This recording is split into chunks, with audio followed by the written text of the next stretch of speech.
It's me, Chucky. My mommy is the best. Super mom, love you, much. She helps mommy. It makes my stack. Go get go stack. I just might go back.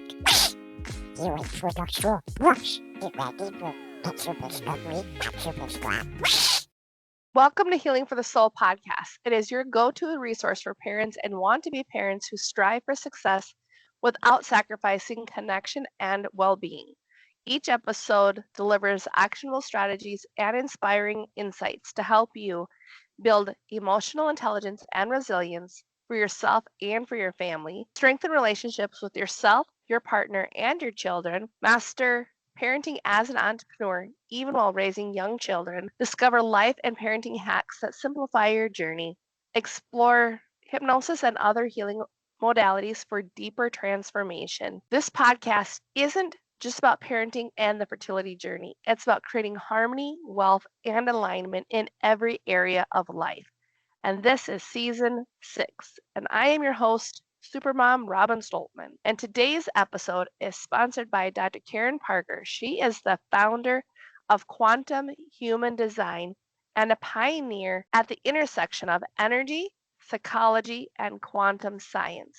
With a background in psychology and holistic health, Dr. Parker has spent over 2 decades empowering people to align with their true nature, decode their energetic blueprint, and live with greater clarity and confidence. She is internationally recognized for integrating traditional human design with quantum physics, making this once a stoic system practical, grounded, and deeply transformational. Through her workshops, online programs, and best-selling books, Karen has helped thousands of people unlock their purpose and potential. She's here today to talk about how we can reclaim nervous system safety, overcome burnout, and transform our lives by understanding how our energy shapes behavior, health, and identity.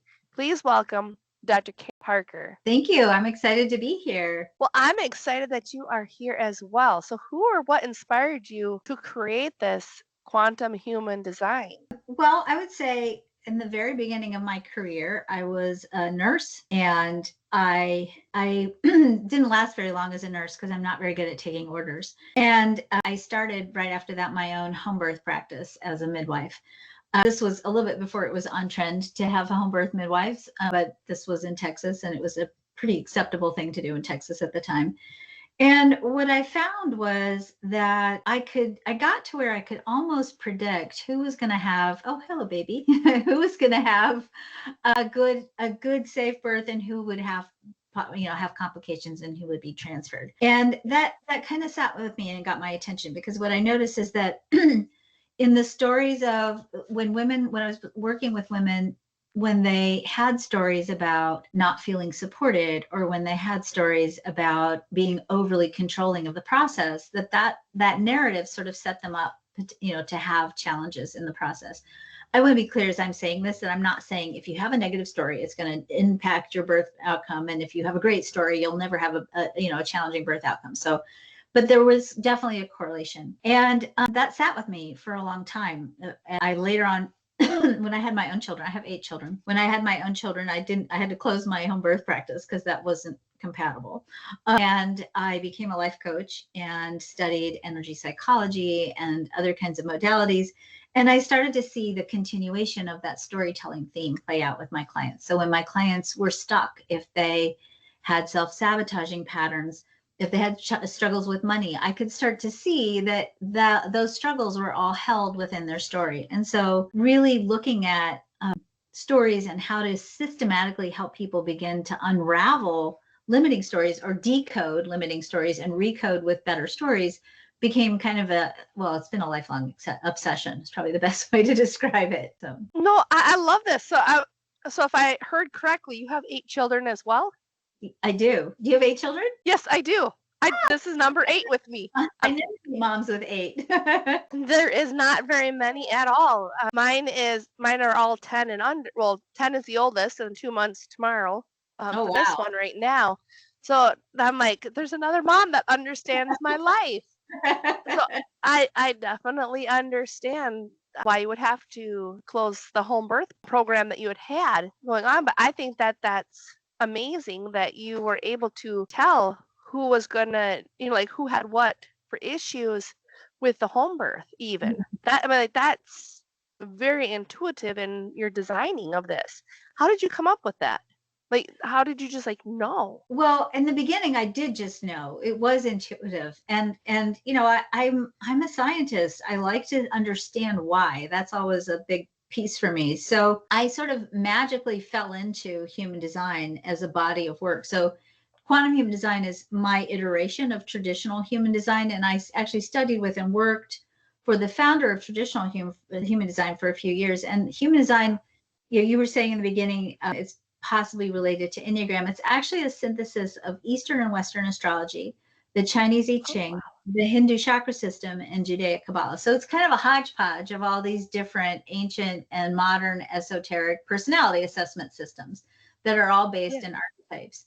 And so I love traditional human design. It really brought me a lot. It's a really powerful tool. I think a powerful tool to help people decode the story they're telling right now. So whenever we're creating in our lives, we're really basically telling a story. And the story we tell about who we are and how we are is partially responsible for what we're experiencing and what we're creating. So the story that we're telling is a story that oftentimes comes from our ancestral programming. We know now we carry some of our story on a genetic level. That story comes from familial and cultural expectations. It comes from societal training. It comes from our lived experiences. And oftentimes the story that we are telling about ourselves is a story that we've cultivated as a way of protecting ourselves, particularly if we experienced in any way an upbringing that, and this isn't about parents, this is about life in general, where we maybe internalized the story that it's not okay or safe for us to be who we are and how we are. So when we internalize that story and we move into protective patterns to keep our authentic self safe, that oftentimes eventually leads us to either burnout or difficulties with sustainability or sometimes self-sabotage patterns, because ultimately that authentic self wants to come out. And if it doesn't get to express itself, it can become quite destructive in our lives. So after I studied and worked with traditional human design for about 10 years, I started to get a lot of clients who were saying things to me like, I love human design. It's really amazing. And if I had encountered it 10 years ago, I really would have related to it. But now, since that time, I've done a lot of therapy or I've done other kinds of spiritual practices, and I don't really relate to that anymore. And what I found was that I was getting a lot of clients who I think, through many other modalities, because it's certainly not the only way to do it, had really started to decode their story. They knew who they weren't. They understood, okay, I'm sensitive, and because I'm emotionally sensitive, I've cultivated patterns that make me a people pleaser, because when I make everybody else happy, then the environment outside here is good and I can be at peace and my nervous system can be somewhat regulated, right? And now that they've done that work and they've discovered that, they've decoded that, what they were really looking for was what's next, right? Now that I've decoded, how do I recode a better story? And so I took all of the vocabulary of traditional human design. I think in 2013, I took all the vocabulary words of traditional human design.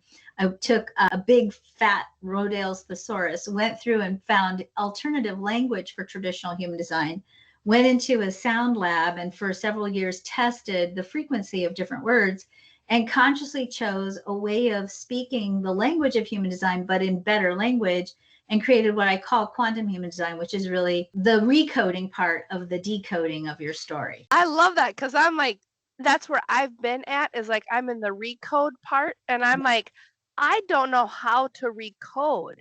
Mm-hmm. Like I have hypnosis, like that's my main modality that I use for that, and like I combine it with NLP. But even at the same time, it's still that struggle of the recoding part, because I don't know everything. Like none of us know the whole story Right. of our background to begin with. Like we only know pieces of it.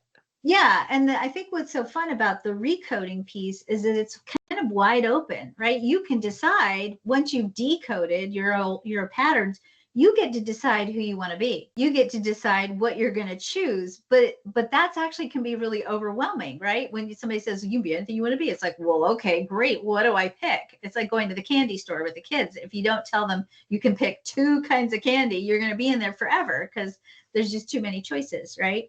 So you know, this process of exploring your energy, and really one of the things I didn't say was that human design is, as I said, is based on Eastern and Western astrology. Where you, based on your birth date, you can calculate your chart, a specific chart, which is your energy blueprint, which gives you kind of a systematic way to start looking at what stories do I need to decode, because these stories are part of my soul path and my soul curriculum, and they're encoded in that chart.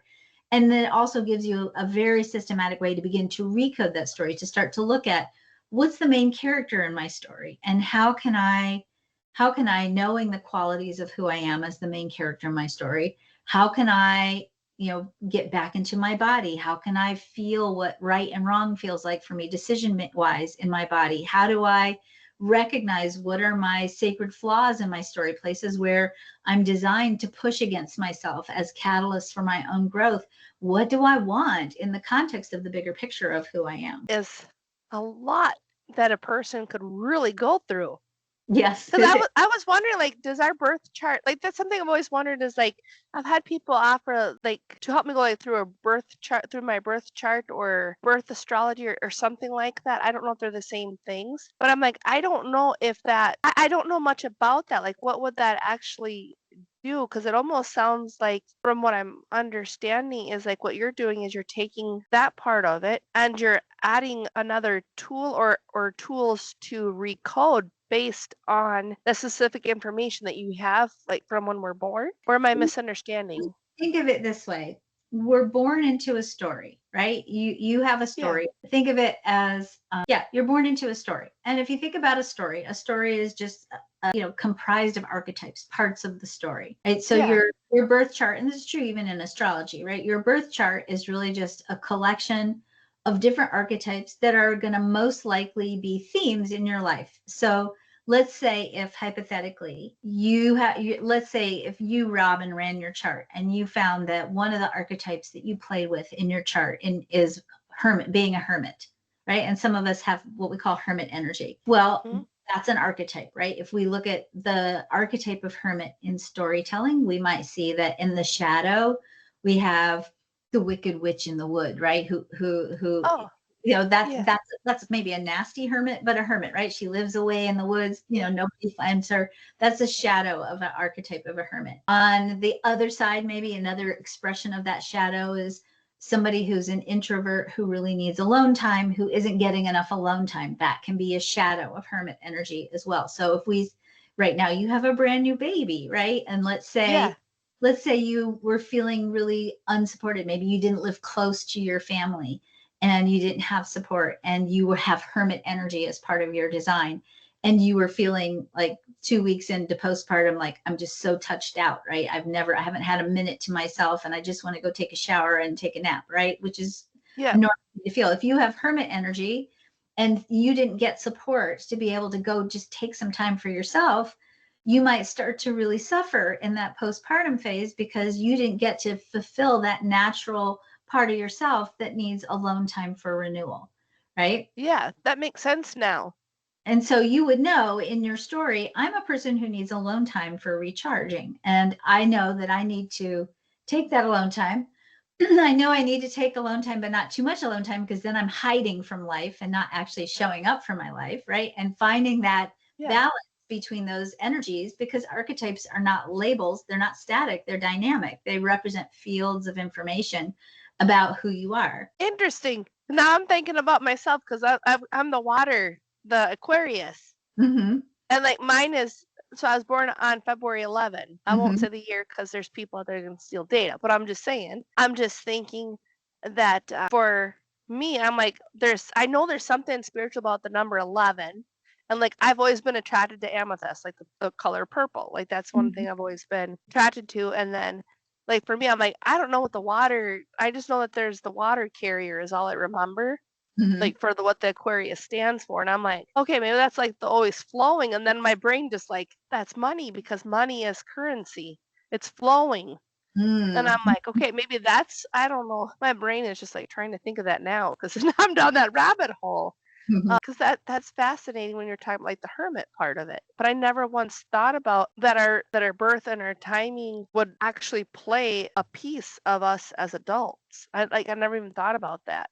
Mhm. Mhm. So at the moment of your birth, the Yeah. planets hold certain positions, and those positions highlight certain archetypes in the human story, and that's really encoded in your chart. Whether you're doing human design or whether you're doing even traditional astrology, that Yeah. that birth chart is just a code for what are the parts of your human story are you going to be most likely to learn through and grow through over the course of your life. I probably got a lot. Just thinking like how the alignment in my life has gone. I'm like, I must have a lot to learn. And I So, I we appreciate all that. do. That's the cool part, right? That's totally the cool part. So, all Well, right. yeah. So if you're born on February 11th, right? This is Yeah. this is grossly generalized. So, because that's just I'm not looking at your whole chart, but Yeah. part of what might be life themes for you would include the need to have answers. You're curious, and because you're curious is probably why you have a podcast, right? It's your way of having conversations with people so you can learn new things, right? Yeah, Um, it is. Also, you have the energy for marriage and relationships. And you also have the energy, if you're not careful, or if their values in the relationship get broken, like you have rules and agreements in the relationship, then you also can be you have the same energy for divorce. And for you, that means like if you're done, you're done. Like when you're done, that's it. There's no going back. Nobody can negotiate with you when you decide you're done. So part of what you have to learn about is revolutions. How do you create good revolutions in your life? How do you make sure you're not holding your ground and being stubborn and making revolutions that maybe don't support you? Or where are there times when maybe you need to make a revolution, but you're putting it off because you don't want to do it? Okay, that right there is enough to make me a believer on this part. Most definitely, because my husband, he's like, he can't figure out why. I'm like, when I'm done with something, I'm just done. Yeah. Like family members, I have no problem. Like I can drop them, like I'm done, and I don't even associate with them anymore. And it's like what you just said, and it's like okay, but learning I can do versus what I can't do. Mm-hmm. Like in that because there has to be that happy balance, and that's what I've definitely realized. Like if I want to bring something back after I've already made the decision that I'm not going to do something, bringing it back now has been very challenging Mm-hmm. because I think that energy that I carry, like what you had just said, I was like, oh, that is me. I definitely believe now that there is ongoing theme in my entire life for that because I'm very headstrong on things, and at the same time, working with that has been the challenge. So, I'm just like, thank you for that because that is extremely helpful. Because now I really believe it. I just didn't. Nobody ever really told me to the depth of what you are of how important where our birth and like the stars in alignment and everything that you're talking about, like nobody has ever explained it to me that depth of Mm-hmm. what you just did as to why it's important for us to know that about ourselves. Because me, I'm like, the more I can know about myself, the better I'm able to prepare just as a parent, as a businesswoman, as like all the things that I'm doing. Like to me, that's empowerment, like right there. And I'm very Right. big on like empowering ourselves to do more, become more. And like when you said about the podcast, yes, of course. I'm like, that's why I had to. I'm being selfish. Might as well admit, like that's my one selfish thing is I'm like, I love learning about other people, and there's no better way to do it than to have a podcast Mm-hmm. and learn about what they're doing and how they're doing things differently because everybody's making a different impact in this world. Yep. Like, that's the point of it, and that's why I love it. Yeah. So, well, I'm also wondering, like when you talked earlier about like the frequency of language that you were in a lab, Mm-hmm. uh, can you explain how the words that you were finding affect like the biology and nervous system? Totally. Totally. So let's do a little experiment. Let's Yeah. think of you brought up money. Let's think of the word money. Mhm. So when and this is for your listeners too. Think of the word money for a minute. Mhm. Now, if I was doing this in a live call with a bunch of people if I asked people to say, okay, make a list for me of everything that comes up for you when you think about money, what comes up for you? I've done the work. So the first thing that comes up for me is joy Good, good, good. So I love that you said you've and done. impact. Yeah, I love that. Now, if we did this in a big group of people, we'd Mm-hmm. get joy, we'd get impact, we'd get freedom, we'd get fun, we'd also get power, we'd get dangerous, we'd get don't have enough, wish I had more, right? There's a whole big collection of meanings that we have about money. So when I Yes. said the word money, here's what happened in your body. As soon as I said the word money, your brain produced a photon storm. That's a storm of light. That photon storm, in turn, caused your brain to produce chemicals called neurotransmitters. Those neurotransmitters, in turn, created an emotional response. So if you have the word money and you have positive meanings behind the word money, like if you believe money is in flow and it brings me joy, right? Then your brain created neurotransmitters that produced a positive feeling in your body. That positive feeling, in turn, would calibrate your heart into a state of coherence, which would open up the creative parts of your brain, which would allow you to see more opportunities for money and would create a sense of well-being in the body. Now, the opposite is also true. If we say the word money and we have negative meanings around the word money, then the body produces neurotransmitters that create emotions that actually can trigger a low-grade stress response, fight or flight, right? And when we go into that stress response, it actually shuts down the creative parts of our brain. We can't see opportunity around us, and we get into reactive patterns or reactive cycles. The word itself is neutral, and that's an important piece to pay attention to. Words themselves are neutral until we give them meanings. But when we use high frequency words, it's easier for us to calibrate meanings around those words that match the frequency of the word. So for example, if I use the word money, that's a supercharged word, right? If I use the word it is. wealth, it's still sort of related to money in some ways, right? But wealth has a different quality of energy as a word. And it's a word that has far less charged meanings. And usually when I say the word wealth, it usually has positive meanings. And of course, that becomes a word that when we use wealth in place of money, when it's appropriate, right, then that word shifts our body's response to the theme of money. So there really is no way to really trick the brain then, is there? Well, I would say yes and no. You can trick the brain. I mean, you probably do some of this even with hypnotherapy. The brain gets very I do. with stories, right? We can tell this brain stories. And the brain, because the brain thinks in stories, if you tell the brain a really good story, it latches onto it. That's really one of the powerful ways that we can recode our identity, right? Is we start giving ourselves stories. Because when we tell ourselves stories, it activates a very different part of the brain than the reasoning, logical part of our brain. It's the part of our brain that's much more open to possibilities, right? It's where our imagination lives, and it's not where the doubt and suspicion lives, right? And so we can recode ourselves and recode our brain into thinking in new possibilities when we tell stories. That is very true. And I've seen that with my kids. And I'm like, one of the things I've told myself, I'm like, why is it that I can tell my children a really good story that I made up in my head about this kid, Jack? He's a naughty boy. But I'm like, I want my kids to be good. So I'm giving them examples, but using them without them knowing it. So I'm doing this with Jack, and I'm like, I can do it really good with my kids. But then when it comes to me, I'm like, I don't like the story that I'm telling myself. Like, I want to change my story. And like, one of the things that I did is like, I was having trouble with one of the phrases that people use are like, rich people are evil, or about rich people being filthy rich. Yep. So one of the things that I've struggled like with those two things, or like the money is evil, because I've heard that from other people, and I'm like, I don't believe that anymore.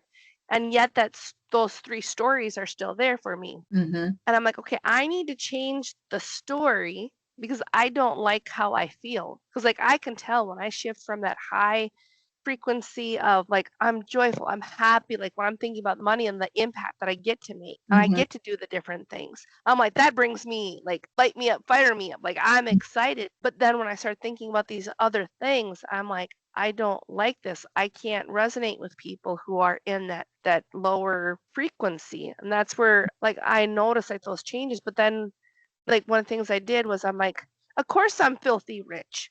Look at the kids have always made messes. Well, not, let me always, but they're making messes. I mean, like, they play in the dirt. Like they're filthy. I'm like, of course I'm filthy rich.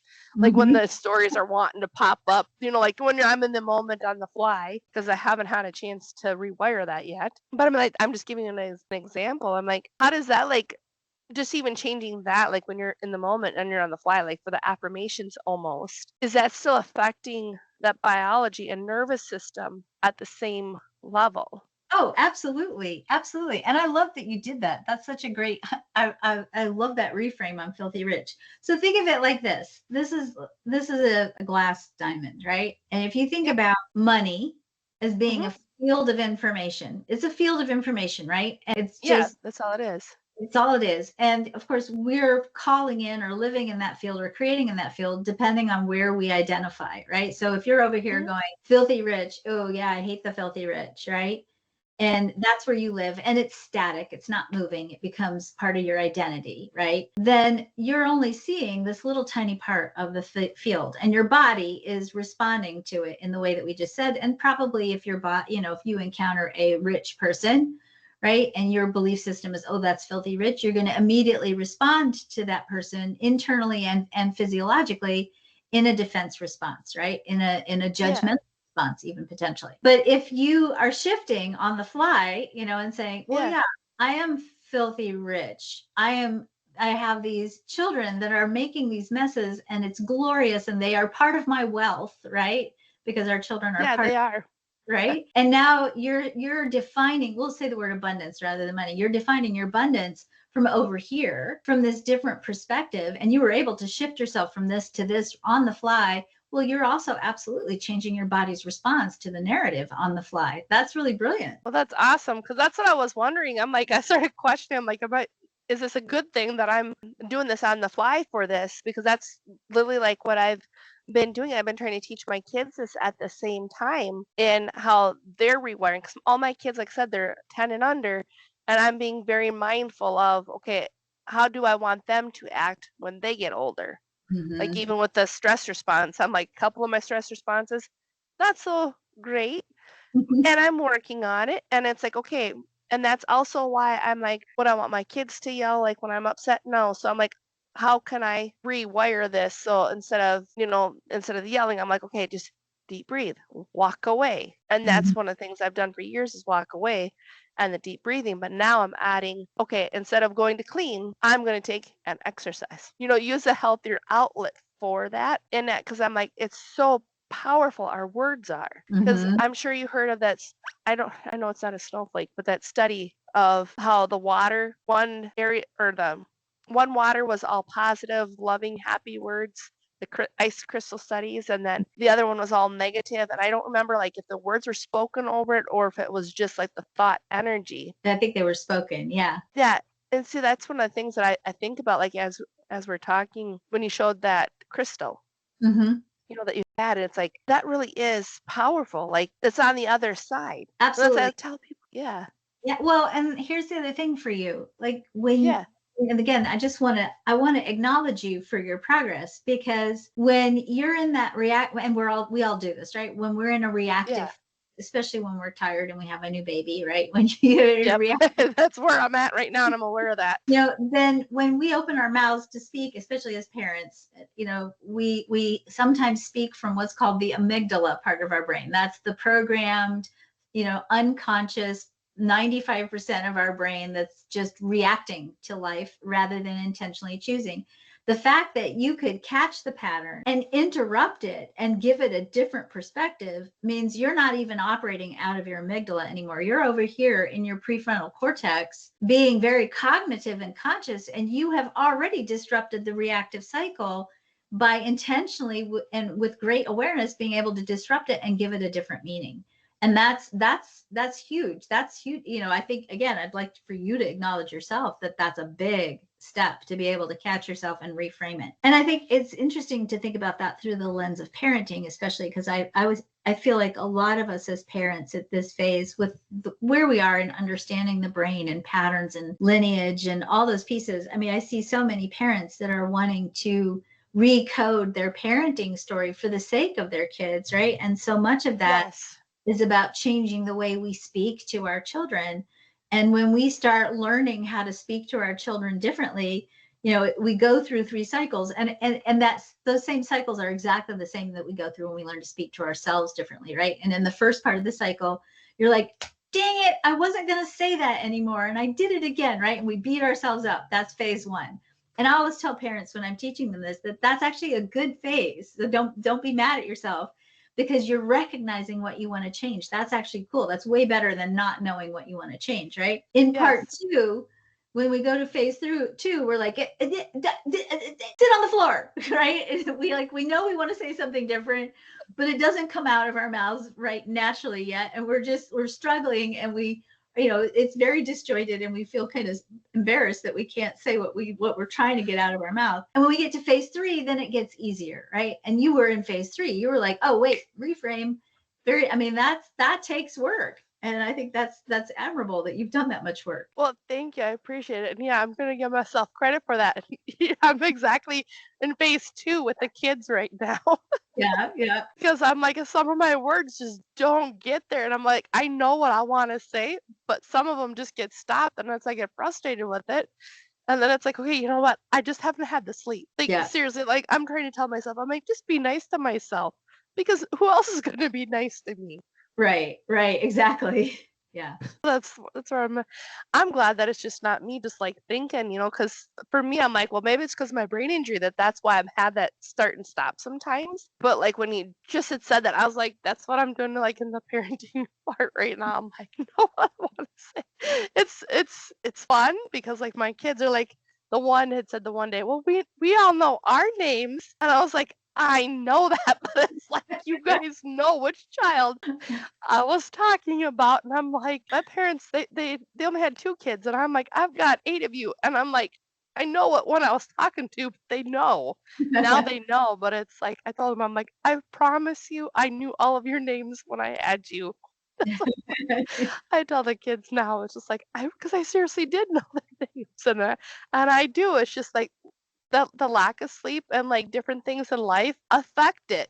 Mm-hmm. And so I was also wondering the impact that the lack of sleep or when events happen in life, Mm-hmm. how does that affect us? So let's go back to that 95% of you in that reactive amygdala space, and then the cortical part of you that's the 5% of how you show up, right? So when I coach parents, I always talk about how when we are, and this is actually taken from Alcoholics Anonymous, but with a little twist added, when we are hungry, angry, lonely, tired, or stressed, and I might add for parents also self-care deprived, then if you think of being able to intentionally intentionally deliberately respond, that's the 5%. To be able to do that, you have to have a full tank, right? You have to have reserves.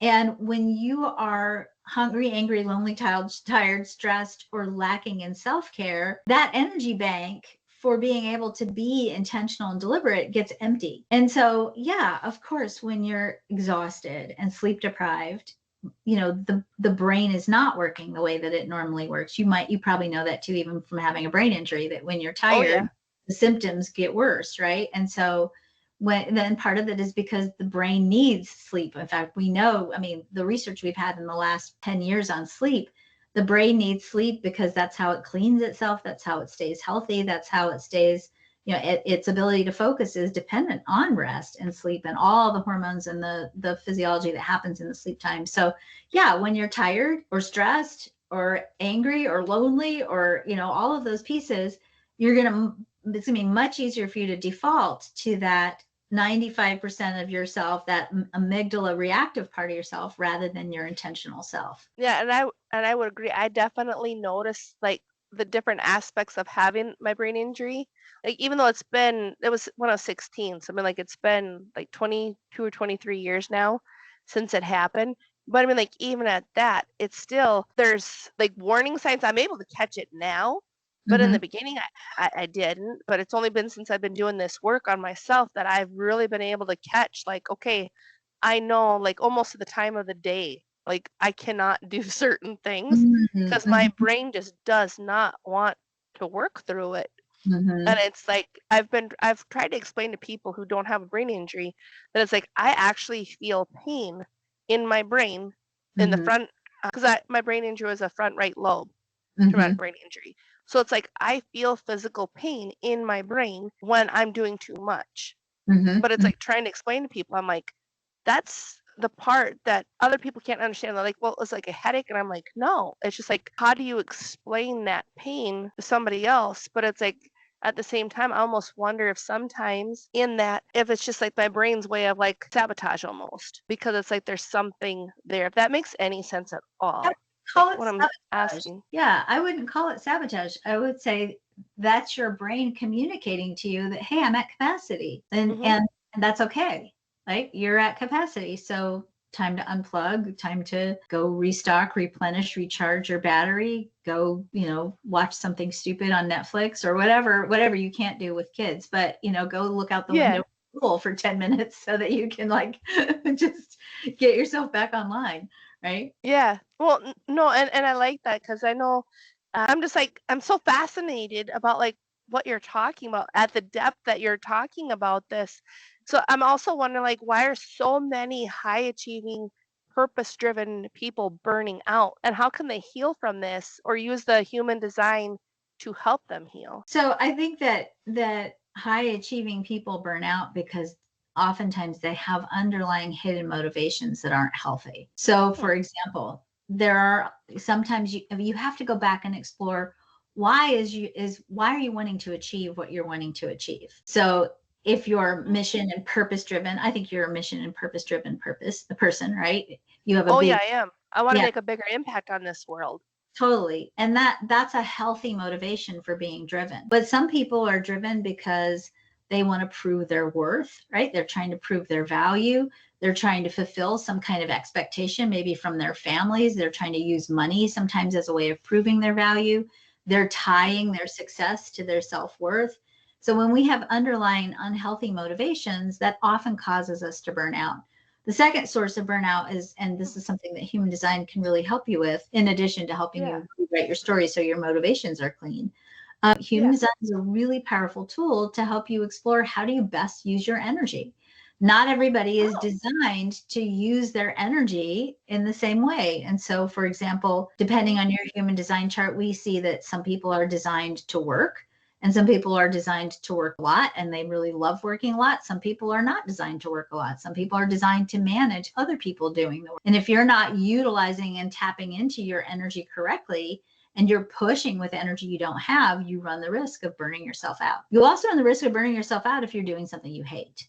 If you're not aligned with your authentic self and you're hiding yourself from the world, then it takes a lot of energy to be something you're not. And if you're trying to be something or someone that you're not, you're spending a lot of energy out here constructing a facade or a mask. And if you're hiding behind that mask and you're using all your energy to hold that mask up, you're going to burn yourself out just trying to be something or someone you're not. Interesting. So that would explain like a lot of so when I've been around a lot of the high achievers, like I've been at conferences where they're all high achievers. I mean, like that's why they're there.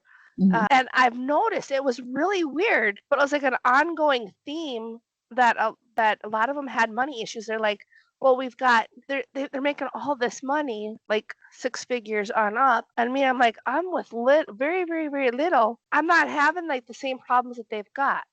And it Mm. was really weird, but like a lot of them would chase the power, the control that comes with money, or Mhm. they'd be chasing like that not good enough.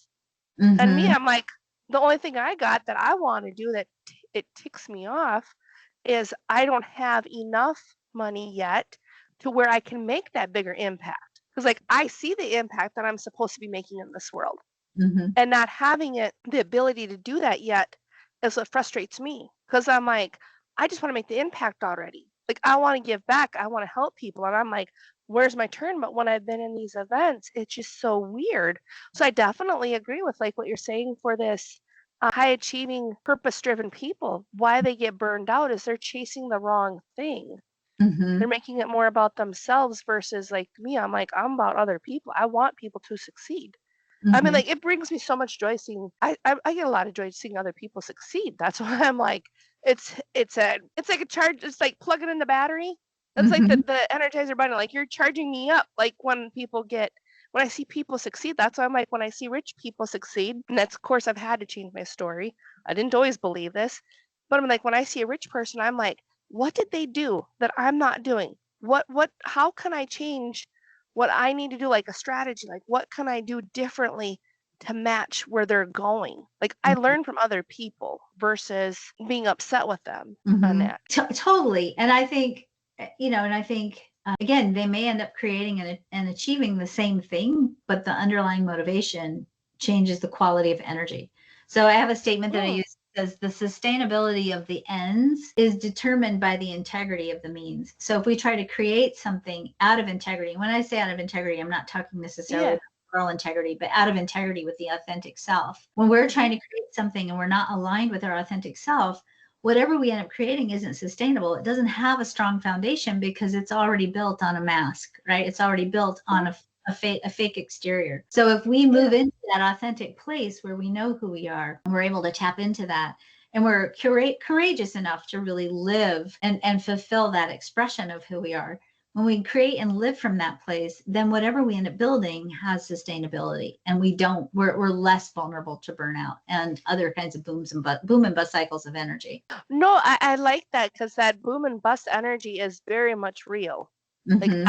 I'm sure all of us have experienced that when we're doing something that we love and versus something that we hate. Like for me, my kids, they give me so much energy and they light me up so much, but I'm like, you can't make money off your kids. I'm just, can't. But you make money doing daycare for other people's kids at the same time. That's an alternative. And at the same time, I was also wondering, like you speak about like the connection between, is there a connection between purpose and wellness? Oh, absolutely. I mean, when you are on purpose, when you have, like in your case, really a bigger vision or a bigger purpose, that becomes a sticking point so that you have something to work towards that brings you joy and brings you alignment with your authentic self. And we know that when you're living true to your purpose, when you're creating with purpose, it increases your immune response. It makes you more sustainable physiologically and physically. Yeah.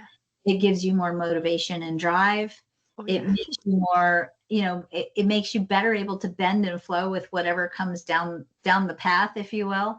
I mean, staying connected to purpose absolutely amplifies wellness and well-being in every area of your life. Well, I definitely appreciate that because like I'm just thinking, like at times, like on the journey to entrepreneurship.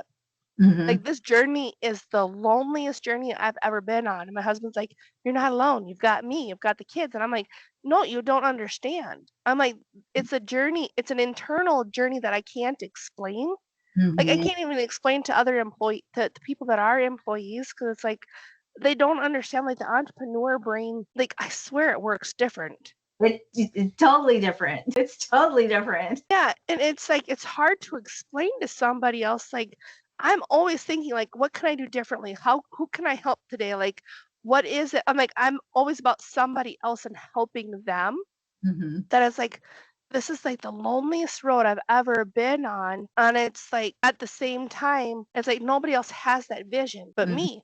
Hmm. And it's like trying to bring it sometimes into the world can be so challenging, but like to keep going and going after the same dream when like nobody else around me is like I get it quite a bit. It's like just give up already on, certain areas. And I'm like, but I can't. Like I can't explain that feeling. Like it's literally like I get a recharge out of knowing that I'm making a difference. Hmm. Hmm. That's like when you're talking like this journey, like that's the part that if I'm understanding correctly, but that's all part of this normalcy of like when it's that bigger impact that you're making Yeah, to absolutely. keep going. Absolutely. And I do appreciate too what you're saying about entrepreneurs think differently. And I would say, again, that big purpose piece, I think when we talk about the entrepreneurial journey, especially when we talk about it as women and as mothers, right? Yeah. First of all, it's a journey where, the entrepreneurial mother balances things that I don't think anybody can understand. I mean, just here you are, you're doing an interview with a baby in a sling, right? I can't tell you how many classes I've taught with a baby in a sling, or a child in a laundry basket sleeping at my feet, right?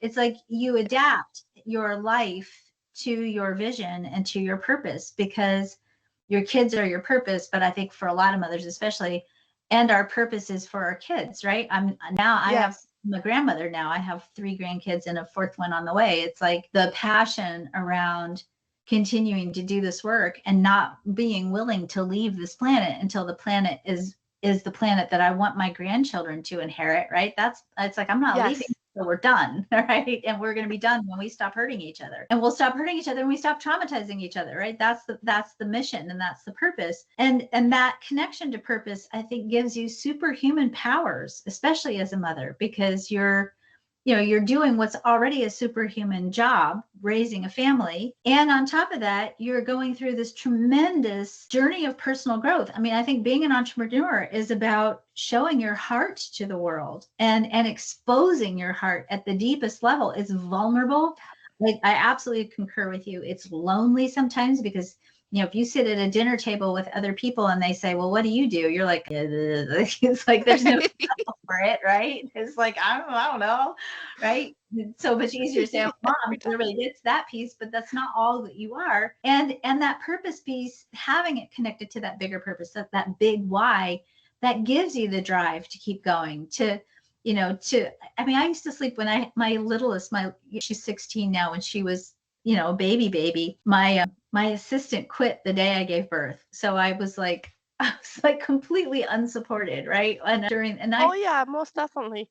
I had to keep the business going. So I was literally like waking up in the middle of the night, nursing the baby. I have an international client base, so I knew I had to answer customer service emails in order to stay timely in the middle of the night, because I had people in all time zones. So I would like nurse the baby, get her back to sleep, get my laptop out, answer emails, put the laptop back under the bed. It's like the superhuman things we do as mother entrepreneurs it's unfathomable. I don't know if any other humans can relate to the sometimes the absurd level of passion, but also the level of commitment that comes from that deep alignment. I am so thankful that you just said like what I've been doing. Like, I have a virtual assistant now. Uh-huh. However, I'm still doing like what you said. Like you literally nurse and then you work a little bit. Well, now I can do it on my phone, like what I can. But I'm like, literally, like that's what I've been doing. And then it's like I do it all the time, all day long. And it's like I'm also working on being mindful, like when my kids are Mhm. home, like they're not in school right now. Like, well, they're in school right now, like as we're recording this. But when they're out of school and they're at home, I'm like, okay, I got to be mindful of like, okay, there's people here now to interact with that I need to also pay attention to at the same time. Because like you said, yeah, I'm so thankful that you said that, because I'm like, that's exactly what I go through. And people wonder, and it's just like, but that vision, like I swear some days it drives me like crazy, because it's like I see it. Right. And like when you're moving closer to it and then trying to explain to other people that just don't see it, like you said, like when you're at the table and you're like, I'm a mom. I'm like, I'm more than a mom. I'm doing all these things. Or like people think you do like 20,000 things. I'm like, well, yeah, I do, because I'm the customer service. I'm, the one that's coming up with content. I'm the one that's, putting it out there. I'm the one that's got to do the emails. I'm the one that does everything, not Mhm. just one thing. And then there's also the kids. And I'm like, how am I handling this? And then I'm like, okay, I gotta be nice to me. So I'm Mhm. just wondering, for people that may be feeling stuck or anxious or lost right now, Mhm. what is the first energetic shift you would recommend that they make? So I think the first energetic shift that I would encourage people to make is to really tune into the body, because so much of the time especially when we start spinning or we're reacting or we've got hidden motivations,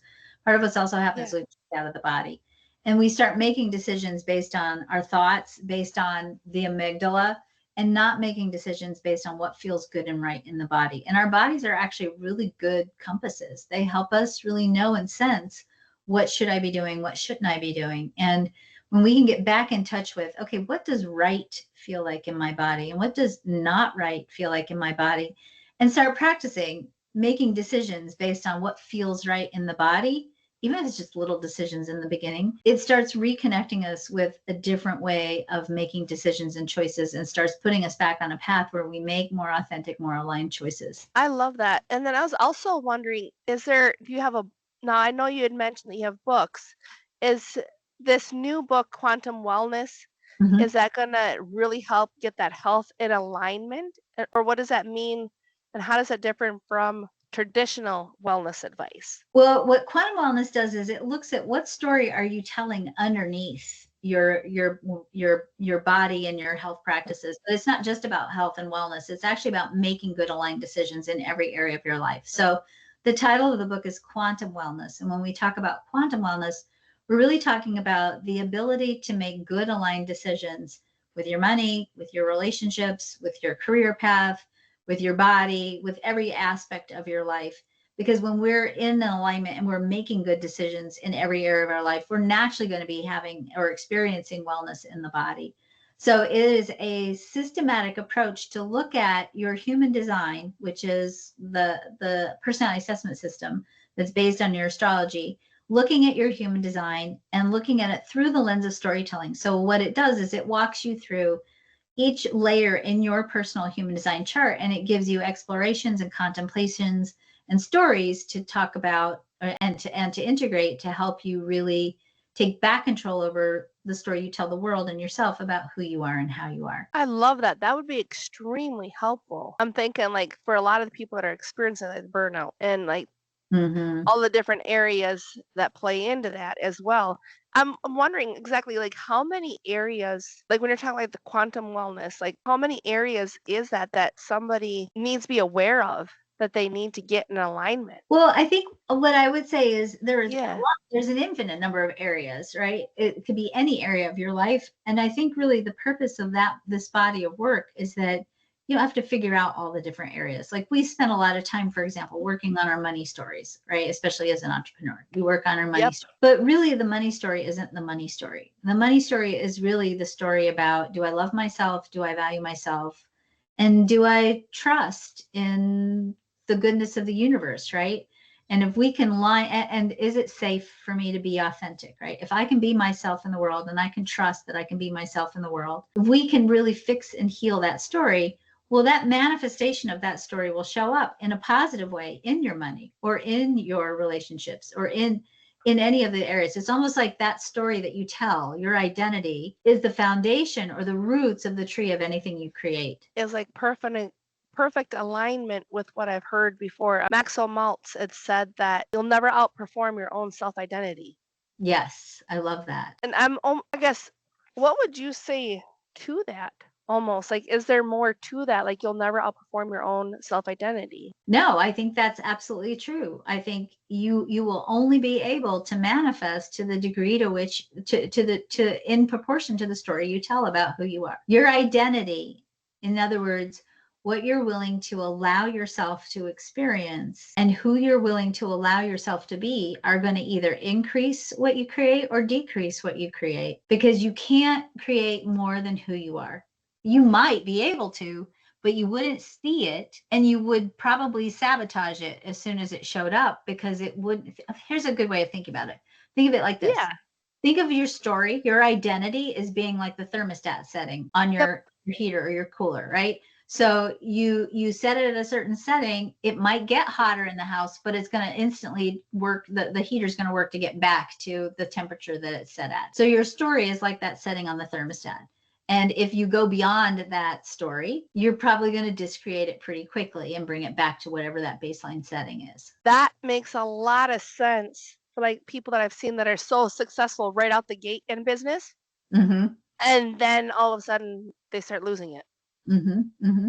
That makes sense because they weren't ready for it. Right, exactly. The thermostat setting wasn't there. And honestly, I'll tell you, the journey of being an entrepreneur is the journey of resetting your thermostat.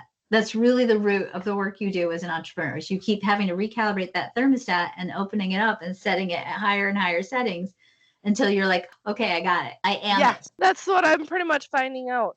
And it's like the journey has been 7 years already in one area of it, like for my own business, not dealing with a network marketing company, because I've had that like over almost 20 years experience in that. But I'm like, overall, it's like when it's your own business, you're not connected to other places. Mm-hmm. It's a totally different ballgame than when you actually are still connected to different areas. Mm-hmm. Mm-hmm. It's completely different. It's a lot more challenging. Like you said, you're constantly changing that thermostat okay, I got to hit the next level, next level. And my husband's like, what are you talking about? Like this next level? And I'm like, nope. I'm like, every time I'm like, I swear I'm leveling up. Like there's something Mhm, that keeps mhm. shifting, keeps changing. So where can our audience get in contact with you to find out more and get a hold of your book? So you can find my book on any major online retail outlet, Barnes & Noble, bookshop.org, Amazon. And you can learn more about quantum human design and quantum wellness at quantumhumandesign.com. Awesome. Well, I am sure that our audience enjoyed this as much as I did. I'm 100% sure of that one. This was just fascinating. Like I said, a whole new level of like awareness on this. I just love this a lot. So I just want to remind our listeners to like, share, comment, and subscribe to Healing for the Soul podcast and keep coming back for more episodes. And thank you everyone for your time and your energy while listening to today's episode of Healing for the Soul podcast.